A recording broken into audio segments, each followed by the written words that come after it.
Hi friends, welcome to my Kutumba channel. ಇವತ್ತು ನಾವು ಕಲ್ಲಿಡಿ ಸಾರು ಮತ್ತು ಅಕ್ಕಿ ರೊಟ್ಟಿ ರೆಸಿಪಿನ ತೋರಿಸ್ತಾ ಇದ್ದೀನಿ. ಬನ್ನಿ, ಯಾರೆಲ್ಲ ನಮ್ಮ ಚಾನಲ್ನಿಗೆ ಇನ್ನೂ ಸಬ್ಸ್ಕ್ರೈಬ್ ಆಗಿಲ್ಲ ಅಂದರೆ ಸಬ್ಸ್ಕ್ರೈಬ್ ಆಗಿ, ಮತ್ತು ವಿಡಿಯೋಗೆ ಕೊನೆಯಲ್ಲಿ ಒಂದು ಲೈಕ್ ಕೊಡೋದನ್ನು ಮರಿಬೇಡಿ ಫ್ರೆಂಡ್ಸ್. ಕಲ್ಲಿಡಿ ಎಲ್ಲ ಕ್ಲೀನ್ ಆದಮೇಲೆ ನೋಡಿ ಇಷ್ಟಾಗುತ್ತೆ. ಅದಕ್ಕೆ ಒಂದು ಈರುಳ್ಳಿ ಮತ್ತು ಅರ್ಧ ಸ್ಪೂನು ಕೊಬ್ಬರಿ ಎಣ್ಣೆ ಮತ್ತು ಒಂದು ಸ್ಪೂನ್ ಅರಿಶಿನ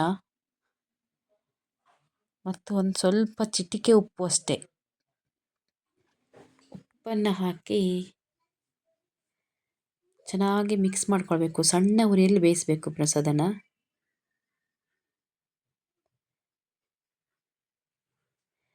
ಈ ಕಡೆ ಮಸಾಲೆನ ರೆಡಿ ಮಾಡ್ಕೊಳ್ತೀನಿ ನಾನು. ಸ್ವಲ್ಪ ಧನಿಯಾ, ಒಂದು ಬೆಳ್ಳುಳ್ಳಿ, ಸ್ವಲ್ಪ ಸೋಂಪು, ಒಣಮೆಣಸಿನ್ಕಾಯಿ, ನಮಗೆ ಖಾರ ಎಷ್ಟು ಬೇಕಾಗುತ್ತೋ ಸ್ವಲ್ಪ ಖಾರನೇ ಇರಬೇಕದು. ಹಾಕಿ ಚೆನ್ನಾಗಿ ಸಣ್ಣ ಉರಿಯಲ್ಲಿ ನಾವು ಕೆಂಪಗಾಗೋವರೆಗೂ ಹುರಿಬೇಕು.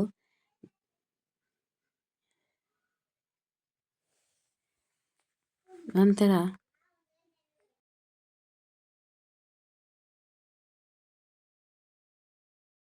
ಒಂದು ಹಿಡಿತಕಾಯಿ ತುರಿಯನ್ನು ಹಾಕ್ಕೊಂಡಿದ್ದೀನಿ ನಾನು. ನೋಡಿ, ಎಲ್ಲ ಮಸಾಲೆ ಪದಾರ್ಥಗಳನ್ನು ಹಾಕ್ಕೊಂಡಿದ್ದೀನಿ. ಅದಕ್ಕೆ ಹುರಿದಿರೋ ಎಲ್ಲ ಮಸಾಲೆ ಪದಾರ್ಥಗಳನ್ನು ಹಾಕ್ಕೊಂಡು ಅದಕ್ಕೆ ಸ್ವಲ್ಪ ಅರಿಶಿನ, ನಾವೇ ಮನೆಯಲ್ಲೇ ತಯಾರಿಸಿದಂಥ ಹುಳಿ, ಅದು ಸ್ವಲ್ಪ ಹುಳಿನೇ ಇರಬೇಕು, ಸ್ವಲ್ಪ ಜಾಸ್ತಿನೇ ಹಾಕ್ಕೋಬೇಕು. ಹಾಕಿ ಮಸಾಲೆನ ರುಬ್ಕೊಂಡು ಬರ್ತೀನಿ. ಮಸಾಲೆ ರೆಡಿಯಾಗಿದೆ ನೋಡಿ, ಎಷ್ಟು ಚೆನ್ನಾಗಿ ಬೆಂದಿದೆ ಅಂತ ಹೇಳಿ. ಇದಕ್ಕೆ ನಾವೀಗ ಮಸಾಲೆನ ಆ್ಯಡ್ ಮಾಡ್ಕೊಳ್ಳುವ. ನಮಗೆ ಎಷ್ಟು ತೆಳು ಬೇಕೋ ಅಷ್ಟು ಮಾಡ್ಕೊಂಡು, ನಾವು ತುಂಬ ತೆಳು ಮಾಡಲಿಕ್ಕೆ ಹೋಗಬಾರ್ದು ಅದನ್ನು. ಅದಕ್ಕೆ ಉಪ್ಪನ್ನು ಹಾಕಿ ಮತ್ತು 2 ಅರಿಶಿನದ ಎಲೆ ತಂದಿದ್ದೀನಿ, ಅದನ್ನು ಹಾಕಬೇಕು. ತುಂಬ ಚೆನ್ನಾಗಿ ಘಮ ಬರುತ್ತೆ ಸಾಂಬಾರಿಗೆ.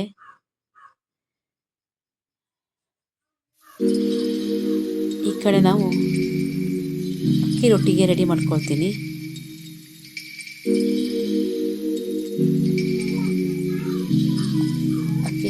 ಅನ್ನಕ್ಕೆ ಅಕ್ಕಿ ಹಿಟ್ಟನ್ನು ಹಾಕ್ತಾ ಇದ್ದೀನಿ.